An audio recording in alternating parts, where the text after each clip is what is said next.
I think ideally they should be part of a larger arc in terms of the what the student gets when, and so that part of a conversation so that it's not totally disparate, but you have the qualifications to judge why a student paper is an A versus a B. I think you have the qualifications to be able to teach a student why his or her paper was an A and not a B. It's the same thing in studio. But wouldn't that be the case now as it exists? I mean, as opposed to what you were... No, because you were looking for a set of changes, I thought. I am.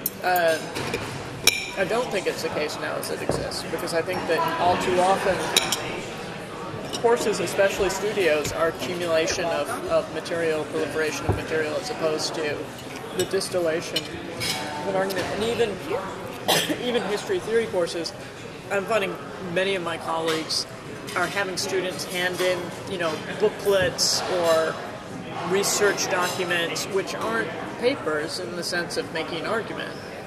They're just information. I'm curious whether or not you're just looking for students to take a position or to take, the right position. I think that's a very good question, actually. I think it's a very valid question, a very good question. I think that a school with a strong pedagogy, there is a position that's taken up, and I think by thesis, ideally the student would then position himself or herself within that field.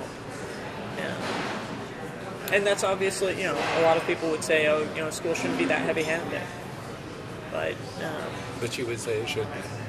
I think that there should be a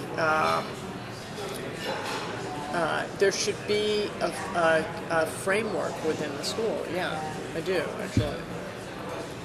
And that that's would legible. be a product of who the faculty are and whether you're tied into the local economy, et cetera, et cetera. Yeah, I think that could be one form of a framework. I think that ideally the faculty would collaborate on some form of direction that they see as a direction for the school. But, ideally your first year studio is going to do something that helps set you up in terms of your third year studio, in terms of your fifth year studio, and not just in increments of scale or something like that, but actually engaging an approach to architecture.